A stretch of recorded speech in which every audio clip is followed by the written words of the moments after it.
What is up, guys, and welcome to the Meeple Minded podcast, the podcast where we talk all things tabletop gaming.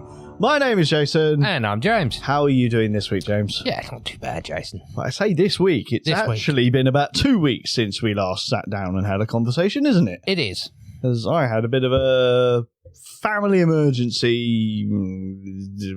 I'm really confused as when this comes out and when it actually happened, but long story short, when the Reign of Cthulhu episode was due to come out, I'd had a family emergency, so it was delayed by a week. Mm-hmm. And we're recording on the day that episode has come out, so this one will come out next week. It's a long time, James. It is. It's been a long time, but yeah, what a couple of weeks, mate. I'll tell you. It's been tough. It has. It has been very tough, but all is seemingly better now, so good. Here we are. I'm sat down, I'm recording, and in the time away, James, I have been thinking, obviously, lots about games, as well as, obviously, my family. Yep. Because, I'm not completely heartless, contrary to popular mindset on that one.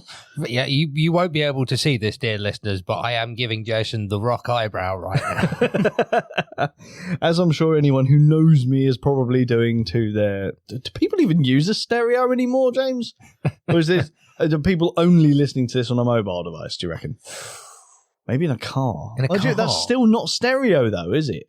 Because I'm guessing you'd still listen through your phone. I don't know. Yeah, but it's still plugged in or Bluetoothed to the stereo in true. the car.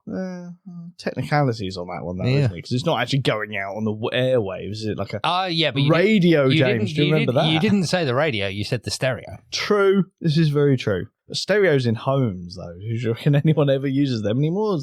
Do they even exist? Yeah, my parents have still got one. Wow. Does it work? A proper hi-fi. Yes, it does, because, it was built at a time when things were built to last. And I can say that as my parents do really like to remind me that when I was 3, I apparently projectile vomited into the amplifier, and it still works. Wow, that really is quite impressive, because, just the air around a modern appliance tends to break it. Oh, yeah. Is it one of those multi-disc changers that we used to love as kid, where you press the button and it would spin as it came out? No, Jason. They have cassette players. Ooh.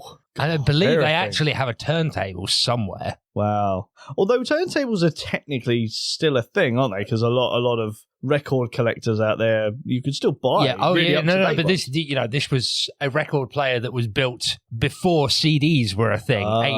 An old school record player. It's not one of the really old school ones, is it? Where you've got the huge horn coming off of it. Was it the gramophone? Gramophone. Not quite that old. I'm doomed if your parents ever listen to this, aren't I, really? Sorry, James's parents. No, they're very proud of their hi-fi. Well, my dad is very proud of his hi-fi. It's like, man, it's a proper hi-fi.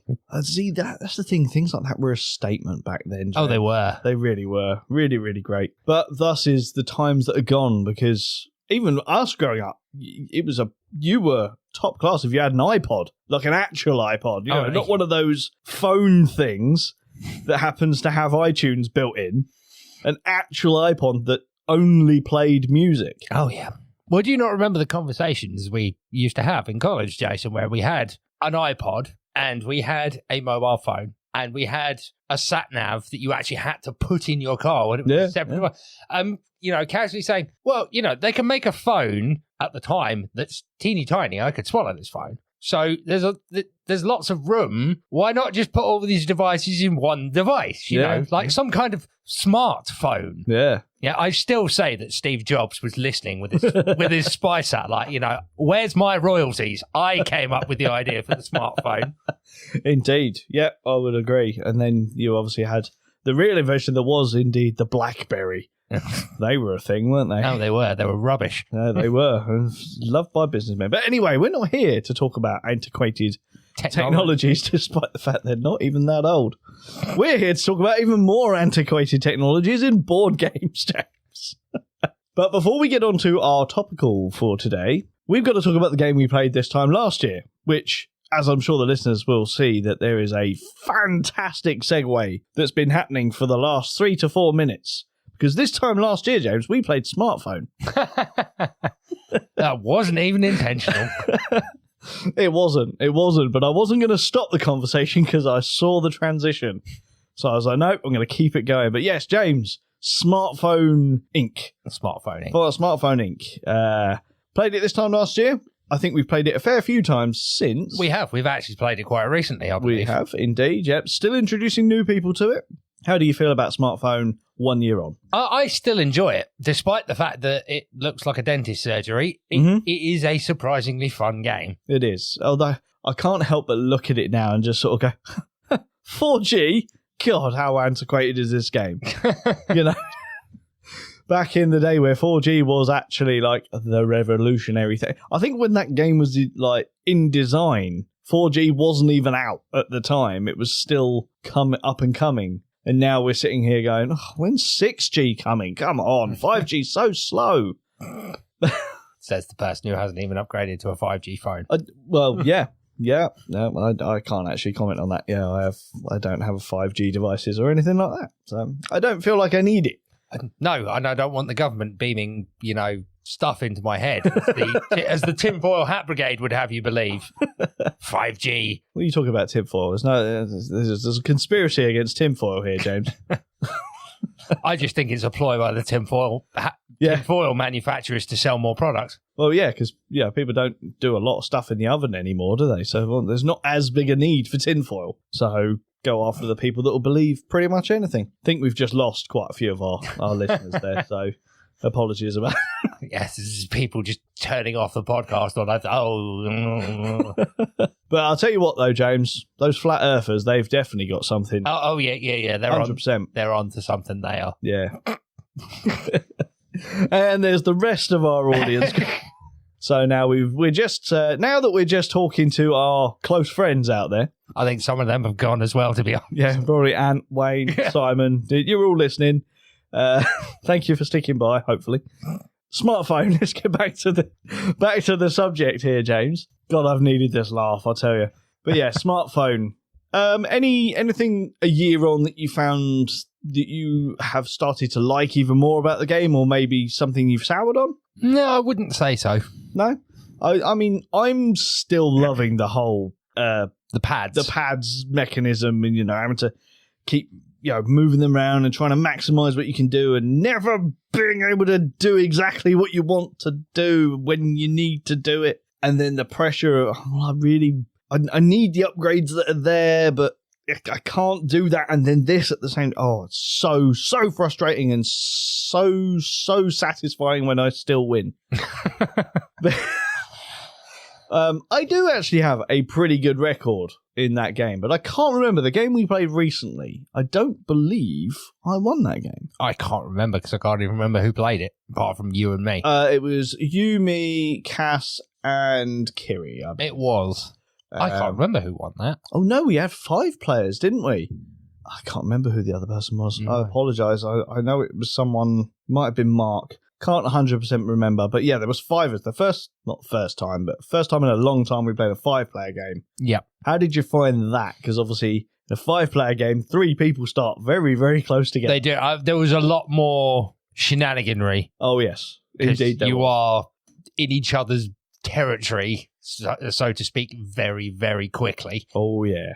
Yeah, no, I really, really enjoyed that game. I want to play that more at 5 because it was a lot more challenging at 5. So still, a year on, it still gets a thumbs up for me. Like I said, we still play it. It's still in my collection. It's going to be there for quite some time. Thumbs up from you, James? Definitely. Excellent stuff. Thumbs up from James too. Shall we get on to our main topical discussion for this week, James? Let's do it. Let's do it.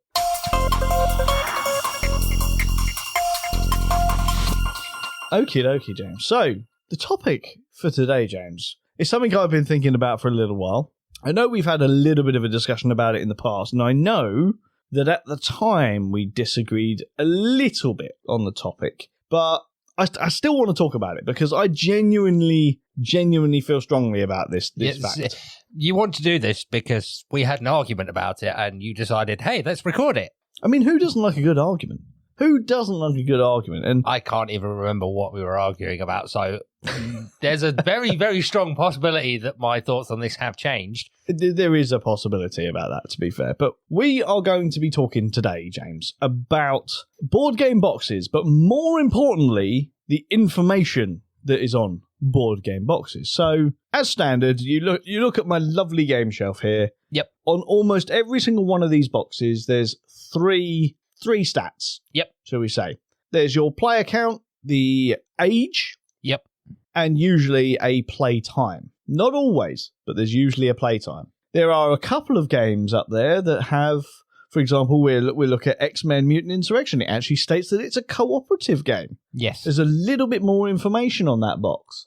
But the question on my mind, James, is those three standard bits of information really enough?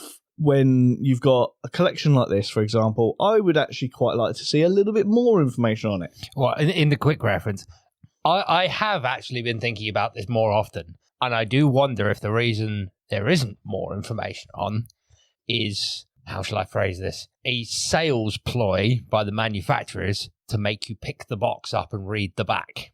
Well, I mean, that is actually a very, very good point, James, because ultimately a board game box is arguably the most important component when it comes to a board game. Yeah. Because it's what sells the game. If it's sitting on a shelf, it's the game box that sells the game. It's not the components inside. It's not even the theme. The box is what is going to sell itself to the consumer.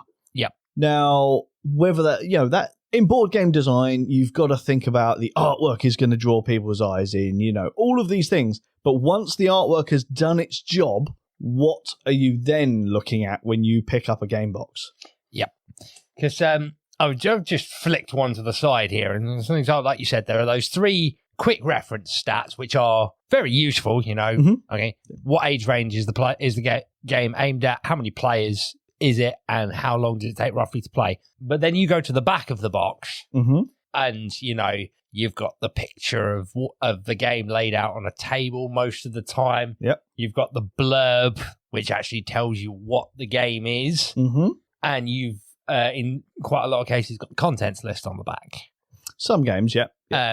And a lot of the things that you want in a quick reference are in that blurb. Yeah. And I now, having sat and think about it, no, this is a sales ploy. It is. Mm-hmm. There's some quick information, but you want to actually know about this game, you got to pick the box up. Yeah. When you pick the box up, oh, that's weighty. Mm. Oh. Yeah. Oh, and this is nice artwork. And what is this game about? And then now it's in your hands. Mm. You've already taken that first step because you're taking it off the shelf. See, I'm not going to disagree with you here. I genuinely think a lot of this boils down to that initial trying to make the sale when it comes to on the shelf. Yep. However, once it's off the shelf and it's in your possession, it becomes a royal pain in the backside, especially if you've got a large collection. Or maybe you're not even viewing these things in the shop. So that whole sales patter doesn't really matter. But I came up with 5 things that I would not necessarily say that I think needs to be mandatory on the side of boxes as a quick reference, but 5 things I would actually quite like to see on the side of a box. But I would also say, and I'll prefix this by saying, all of these things somewhat have an issue in the sense of it would require publishers to have uniform standards, shall we say, for what these things would entail. And I'm sure we'll elaborate on that when we get to these, because I know that at least one of these we will definitely have to talk about it. But can you see all of the publishers worldwide essentially working together on a uniform standard when it comes to the stuff they put on their box? No. Me neither. So this, I mean, really, let's just say it now, this topical is kind of pointless because it's never going to go anywhere, is it? Yeah.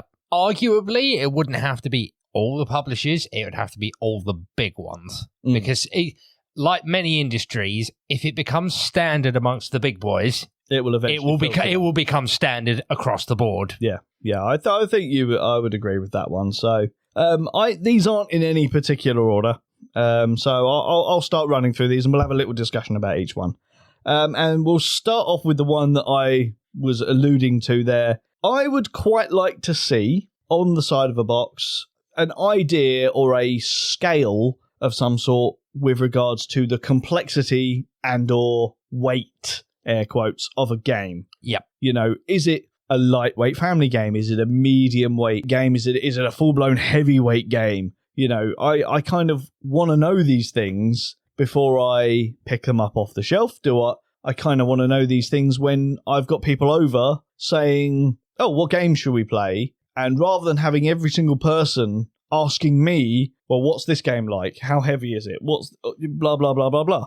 If it's on the side of the box, yep, far, far easier to make that conversation flow just that little bit better. Yep. How do you feel about it? That would boil down to, like you said, all of the publishers agreeing on a scale. Yeah. They probably could just use, I don't know, a Board Game Geek's probably got it does a scale of difficulty. Yeah. And if that's the thing, if they were going to decide to do it, that's probably the best one to use because it doesn't belong to any one publisher. Yeah. Well, this is the thing. When you actually upload your game to Board Game Geek, you actually input that information yourself. Yeah. So the publishers know the weight of these games, so they're already uploading it to something like Board Game Geek. Why can't they put it on the side of the box as well? That's where my sort of whole thing of this comes in. When you go onto a game on Board Game Geek, you get presented with a section at the top of the page which has the game time, the player age, the amount of players, and it has complexity / weight as one of those key parts at the top of the page. I feel that one should be on every board game box, and I can't for the life of me figure out a reason why.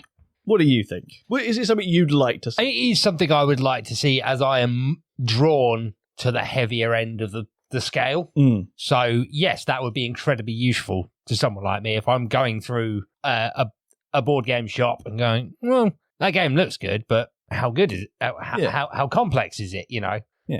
I mean, for a friendly local gaming store, it could become invaluable because I know a lot of shops will actually categorize their games on the shelf by weight. That requires them to know all of those games, or maybe have already been told that information by, I don't know, the publishers, and therefore it would be in the right section. If it was already on the box, you're cutting out the middleman and going, right, cool, goes on this section. There's no questions asked. So that's my first one, James. My second one, this one I think would actually be quite difficult to implement, and that is the publisher's recommended player count, as opposed to minimum to maximum player count. What is this game best at? And the reason I say this, James, is because every game is designed with a certain player count in mind. You'll get a lot of two-player games that are designed as two-player games, but then they have the solo mode and additional players added in at a later date. But at its core, that game was designed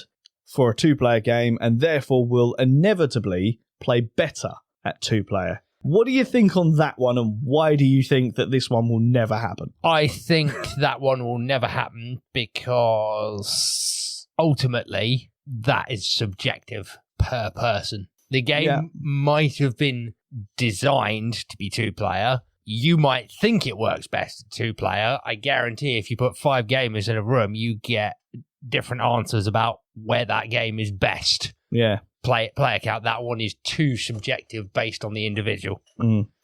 And I would also go a little bit further and say the reason I personally don't think this one would ever make it to the box would actually be because if you are publicly announcing a game is best played at, say, 3, but it's designed for 4 players, 1 to 4 players, just looking at Starship Captives, for example, if you're doing what we were talking about earlier, walking through a shop and going, well, my game group is usually 4 players, and you see a stat that says best played at 3, that's kind of flick a switch in your brain saying, well, if it's not best played at 4, then maybe I'll get this one that says it is best played at 4. Yeah. So it is going to hinder sales just a little bit. So while it's something I would like to see, and I do think it would help a lot of places to either sell the games or me to sell a game to someone who wants to play a game, I do think that one ultimately will never, ever happen. No. Which is a shame. But this next one, James, number 3. And if I'm honest, this is probably the absolute... If I had to put a number 1, actually did this as a ranking system, this would be my number 1 that I would love to see on a box. And it's another one of those that I, for the life of me, cannot figure out why it hasn't been done. And that is space requirement. Yeah, no, 100% I would agree with this one. Is it a small game that's not going to take up a lot of room, or is it a table sprawler? Mm-hmm. Yeah. For example, when you buy a piece of furniture, for example, it will give you the dimensions of the piece of furniture, so you know it's going to fit in the space that you've got. If you buy, sticking on the hobby front, if you buy a model railway set, it tells you how much space you need to be able to set up that train set and run trains. Why, oh why, when we've got a hobby where the space requirement ranges from size of a playing card up to arguably some games an entire hall. Oh, well, the one that immediately leaps to mind is Nemesis. I mean, it's the fact that board game boxes are, for the most part, standardized. It is deceptive that it all fits in that box, because once it's out on the table, it's a table sprawler. Yeah, exactly. And, we're sat at my gaming table here. Yep. This is not small by any means. It's a 5x3 table. I've got some games that only just fit on this. Like, one of my favorite games, Dynogenics. Okay, the middle board is quite large. You will have your individual player boards. Dinosaur Island will be another one. Mm-hmm. There's so many individual module boards that we're playing those games, and every inch of this table is taken up. Yep. Twilight Imperium 4, there's another one. There's another table. So I regularly see separate tables set up for players on that one. Yet, I've never played this game before, James. I didn't know anything about this game. I go to the shop and I go, oh, that looks good. I'm going to buy that. And I've got my standard dining room table at home, or coffee table, as a lot of people play games on that. And I get it home and I unfold the board and go, oh, yeah, can't play this because we've got nowhere to play it. Yeah. So, space requirement, I think that should be, or recommended space requirement. Yeah. And I'm not saying dedicated actual dimensions like a piece of furniture or whatever, but or at least a warning. A symbol on there, space required, small, medium, large, extra large for those supersized games. So, well, at least a warning is like, ensure you have enough room to actually set this up. Yeah. And like you said, it could be argued that maybe they do this already by saying most of these games have the board shown on the back, but it doesn't actually give you a sense of how big those things are. It's deceptive, a lot of those photos. Yeah. So, do you think there's a reason that this isn't on the box, James? Yes. Again, I think it's a selling point, because if a lot of people don't have a lot... You could argue that this is an underhanded way of looking at things, but a lot of people don't have that much space. And if it says on the box, warning, this game requires a lot of room, a lot of people go, I don't have the room for that. Yeah. Yeah. Even if they do, they might be put off by said warning. This is a tough one, because this is one that I do genuinely feel should be on the box. I agree. And that is the only reason that I can fathom as to why it's not. Yeah, that it might negatively impact the sales of the game. So, interesting one there. I would like to actually hear everyone's opinion on that, because I feel a lot of people are in the boat here saying, I can't do that, it's too big. How many times have we had people that have come to our gaming club, for example, where all of our tables are 6x4, and we'll use one of the groups. Rob has been coming down recently with Mosaic, which is a huge game. Granted, it can be played at smaller size because it comes with both these gigantic, dinosaur foot boards, and it also comes with smaller ones. So, yeah, you could play the smaller one at home, but it's like, well, if it didn't, and he had that game and he wasn't able to play it at home, that's a waste of money. And these things aren't cheap. Yep. So, that is probably, like I said, if I ranked these, 100% is my number 1. I want to know how much space that's going to take up on my table, because, again, I'll use Dynogenics as an example. I love that game. It's one of my favourite games of all time. I can only play 4-player on my table, and it's full. I can't fit the 5th player on the table. So I'm not even able to put that on my table properly to its full effect. So please, for the love of God, publishers, space requirements on the board. Please, please, please, please, please. On the box. That's right. On the box, James. On the box. It is useless on the board, isn't it? Yeah. Have you already bought this game? Congratulations, you don't have enough room. It's exactly how it is right now, isn't it? No refunds. That's where you see is like the guy pulling the shutter down on the shop and running away. Right, number 4, James. Now, this one is another one that I want to say I can't see why this doesn't get done, because I've already pointed out today one box that I have in my collection that actually does have this in place, and that is mechanisms. Yep. Mechanics of a game. Going back to it, X-Men Mutant Insurrection, Fantasy Flight Games, quite clearly says on there, co-op. Now, granted, it hasn't got all of the other game mechanisms that it probably uses. But I was going to... When you said, I think this is the one we disagreed on, if I'm honest, but yeah, it's not going to list all the game mechanics on the box. That's too much. But yes, all versus all, semi-co-op, co-op. Yep. 3 distinct categories. At the very bare minimum. Yep. Is where I think it should. At the bare minimum, that is what I think should be on there. Yep. What type of gameplay is it? Is it co-op? Is it 1v all? Is it 1v1? Or an incantation of those things? I would personally like to go a little bit further and maybe have some form of symbology. But again, this would require a lot of uniform standard across the board. But a little bit of symbology to say what game mechanics maybe that box uses or that game uses. Is it a worker placement? Is it a deck building game? Is it, I suppose you could break it down so it's like Euro game, Ameritrash game, that kind of stuff. But I'm not bothered about that. I would just like to see, is it a dice chucker? I see. The reason is it's not very... Your system would be very good for newbies. Mm-hmm. Most people would get that by flipping the box on its back. Do you know what? I'll call it a blurb. Some blurbs that you get on the back of boxes just don't give anything away as to what game mechanics it uses. It's more a combination of the blurb and the picture. Yeah. You can usually get it from the picture. You probably could. But again, selling games is, in many circumstances, they go out of their way to make games attractive to all walks, especially noobs, because they're the ones that they want. They want new players in the hobby. So why can't we do this little thing that will help with that? That's where I'm going with it. Is there any other than the whole co-op, 1v1 or all that kind of stuff? Is there any other mechanisms type things that you would say that you'd like to see on a box? I think that's the extent that I think they should go. Yeah, versus semi-co-op, co-op. Okay, I'm with you on that. That is the bare minimum in my eyes. I think they need to go one step further and maybe doesn't need to be a full list, but give me a rough idea of what this game is, how it's, what the mechanisms in it. There's game mechanisms that people absolutely hate. Okay, little Jimmy here hates deck builders, or James, in fact, we'll use you. You don't particularly like cooperative games. So if you went up to a shelf and saw cooperative on that box, you already know it's not your cup of tea. Move on to the next one. Probably. Hence why I like the versus semi-co-op, co-op. Yeah. Do you think that's another reason why they won't do it? I can't see why they wouldn't use those 3 as a minimum. I don't think that would put off too many people. That is definitely angling the right buyer to the right game. Mm.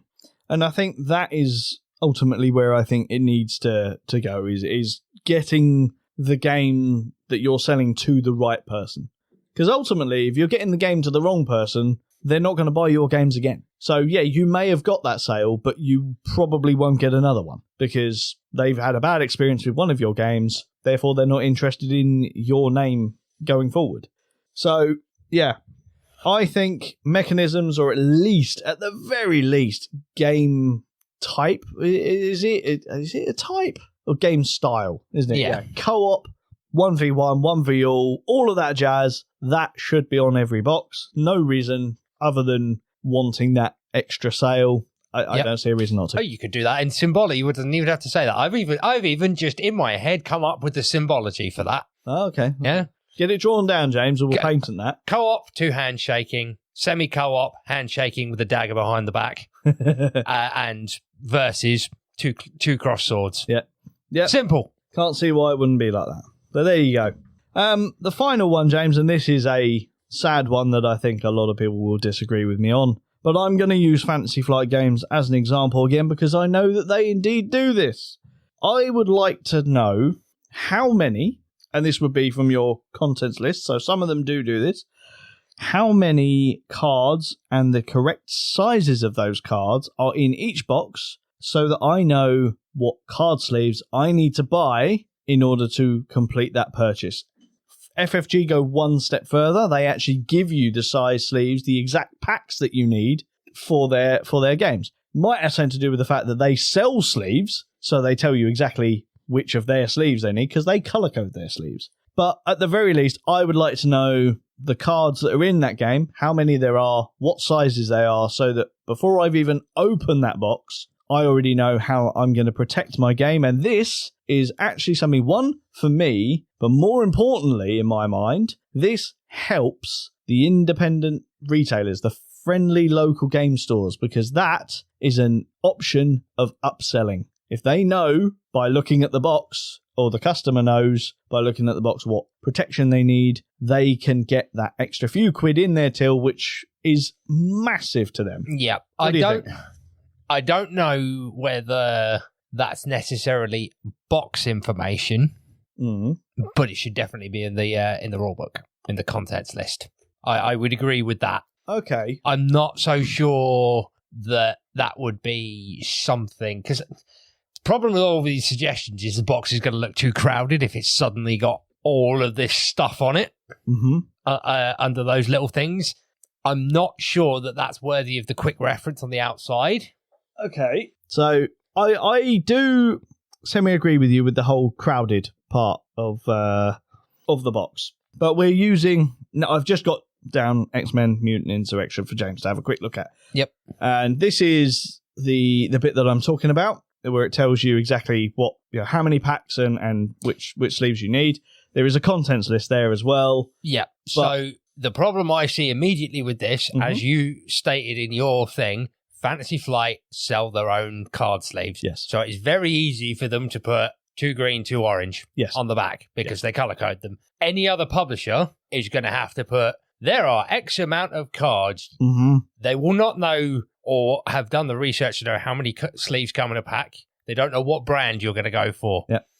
So the best they could do is this size. There are this many cards, and you would need American Standard or whatever. Yeah. I'm not a card sleeve person. I've not bought that many, so I might get the names of some of them. You might need 26 American card standard, tarot cards, mini card, because there's all of this, hundreds of different ones, and that's going to take up a lot more space than 2 green. I would definitely agree.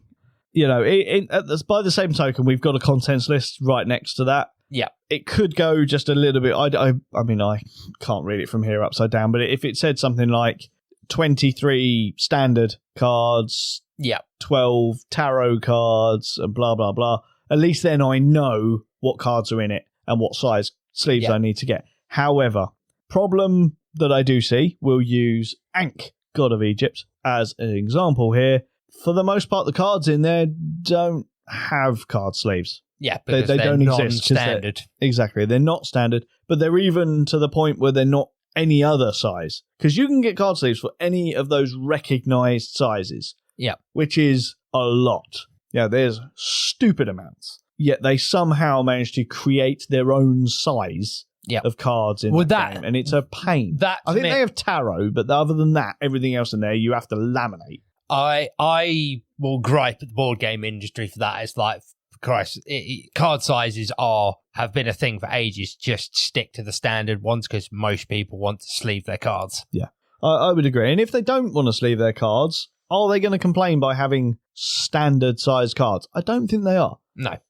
That's always been one of my biggest gripes, is like all these different sizes of cards. It's like, it's called standard for a reason. Yeah. I think when it comes to board games, it should be standard. I do get it to a degree, because it's like, as board games have got more complex, you need to get more information on the card, and your choices are crush the rating to the point that you need a magnifying glass to read it, or make the cards bigger.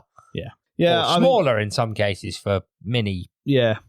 I mean, going back to when you used to play X-Wing games, I mean, you know how much I used to come over and take the mickey because I hate mini American cards. Yep. I hate them. There's no need for it. Just give me standard size cards. What was the reason? Why did they need 2 different sizes of cards?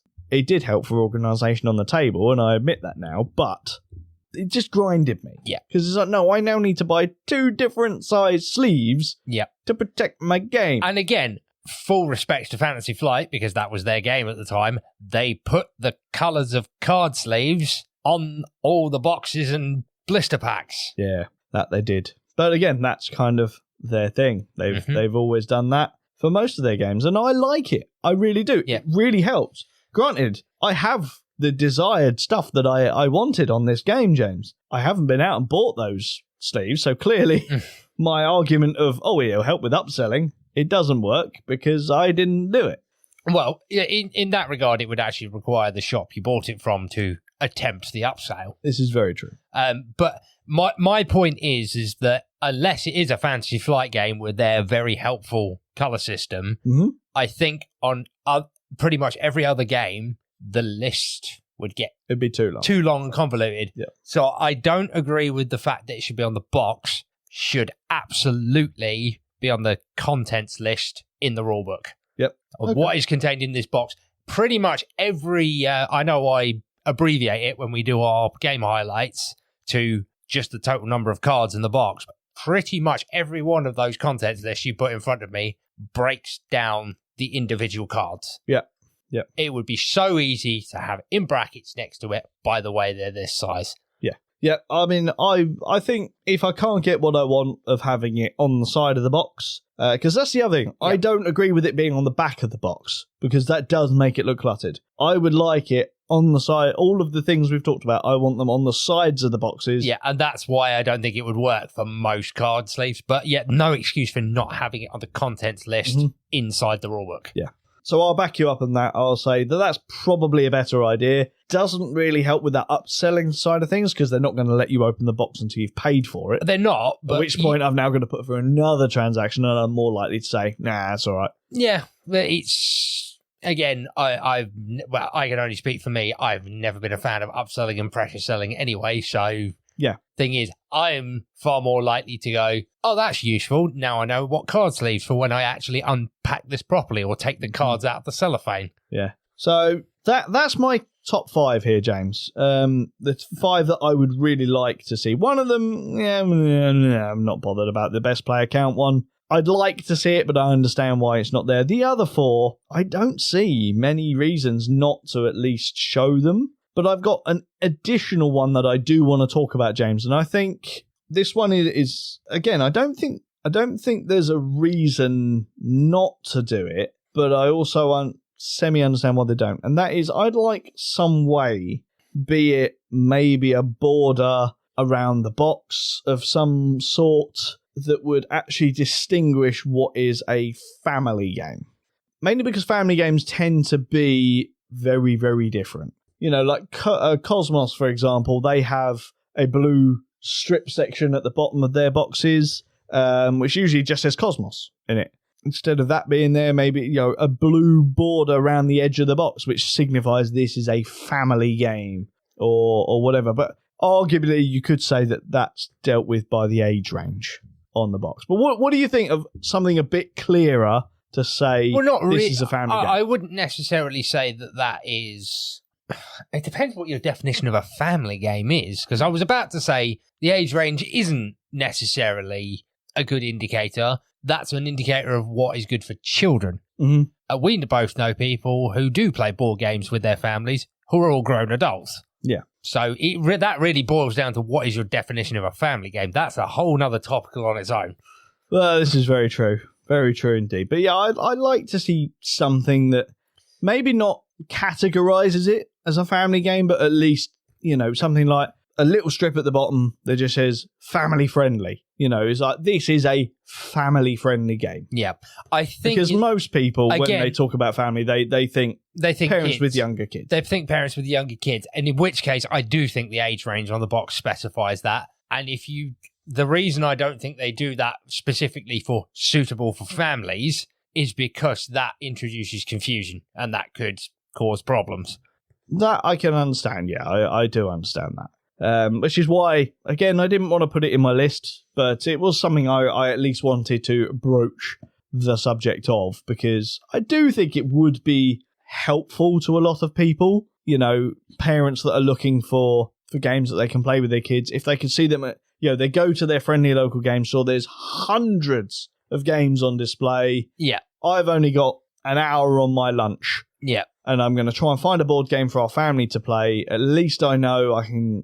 If the shop hasn't got a dedicated family zone, I can at least see at a glance. Yeah, I would argue in your context, the age rating covers that, and that's on almost all of them. Yeah.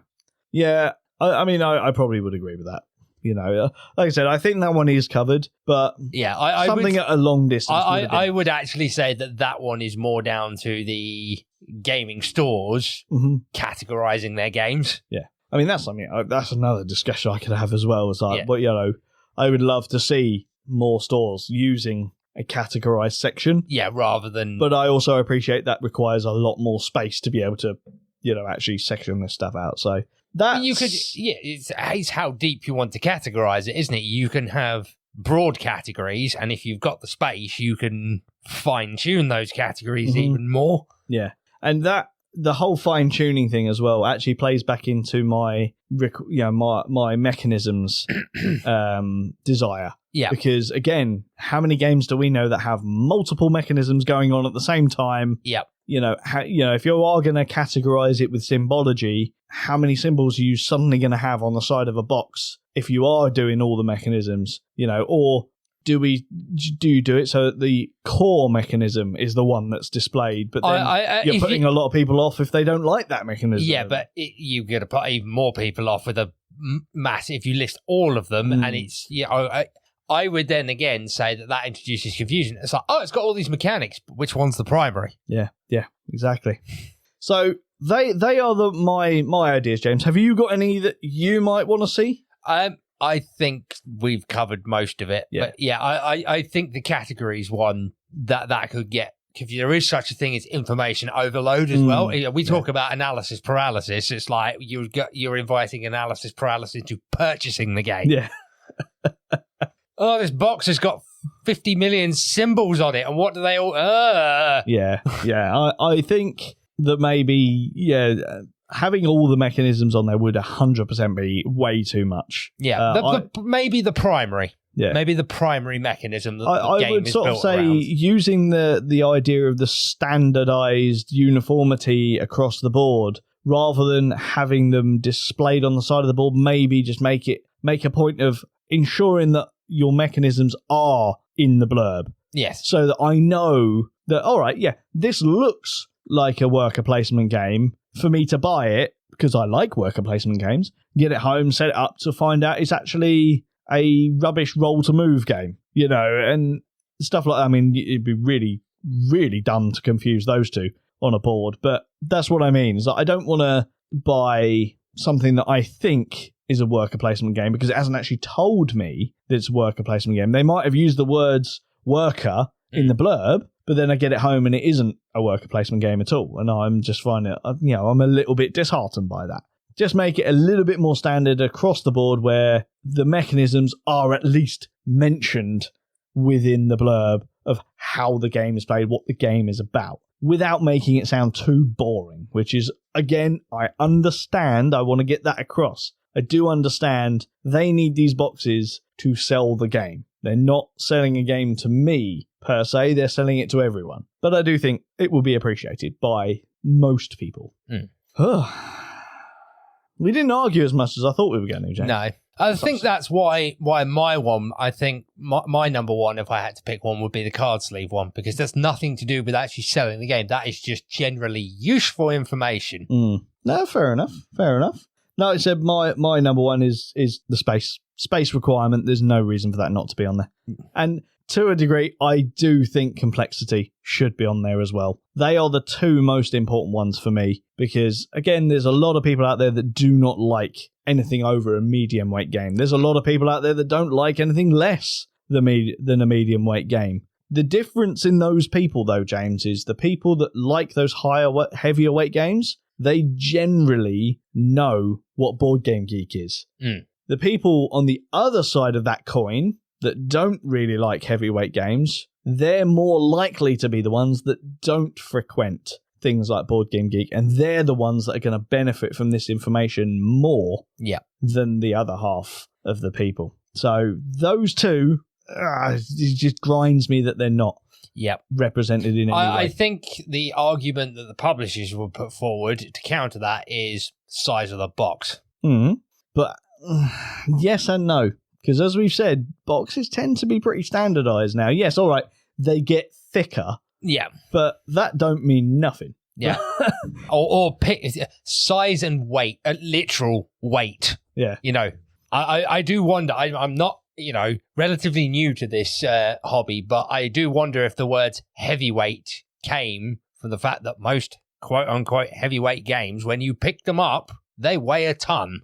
Yes, to a degree, I think I would agree. But I sort of think back to some of the original, like, heavyweight Euro games. They're not big. They're not in big boxes because they're heavyweight because they might as well be a math textbook, and that would be deceiving. Like, I think the first time I played, like, Agricola, for example, that's not a particularly heavyweight game, but it wasn't what I thought it was going to be. And I think a little bit more information on the box, I would have known at least what I was getting myself into. But anyway, I think we've rapided on about this enough. Indeed. I think the people out there have got my point. But ultimately, James, do you think there should be more information on the box or not? Yes. Excellent. I think my position is obvious. So I'm not going to say. Oh, yeah, you're in favour of keeping it as it is. They should get rid of it. Yeah. Make it a real guessing game. Guess. Purchasing is part of the game.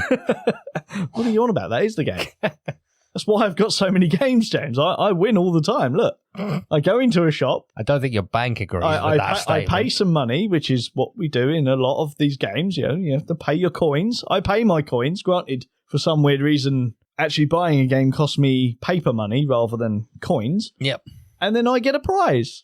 I always win. You get a prize. I would argue that the game store wins that game every single time. Yeah, I'm that guy that walks in and they just see dollar signs rolling in the eyes. You're like the bonus card to them. A fool easily parted from his money has walked through your door.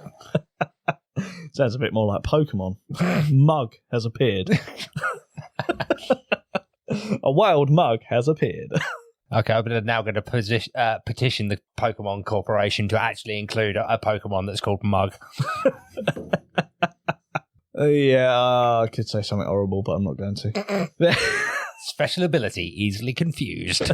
This is the problem, James. If I have time off from doing this, I forget that, we actually have listeners. And, there's me sitting here just insulting them now. People actually listen to this? Would you believe it? I know. Yeah, it's mental. I mean, thank you so much. For some weird reason, if you're still listening, thank you so much. Please let me know what your likes and dislikes are, because if you're still listening, I promise I will do what I can not to insult you. He's lying. I played a game with my son the other day with someone at the game club, and my son's takeaway from that evening, after being told by said person at the games club, and you know who you are, the exact words were, "Don't ever trust your dad in a game." Thanks. Now he picks on me all the time in games. Excellent. Well done, Dave. Indeed. Anyway, talking of games, James, are we going to go and play a game? Because I've had some new Kickstarters turn up. Yes. Yeah, good. On that note, my name has been Jason. And I've been James. And you've been listening to the Meeple Minded. Join us next week for more tabletop gaming goodness. Ta-ta and goodbye.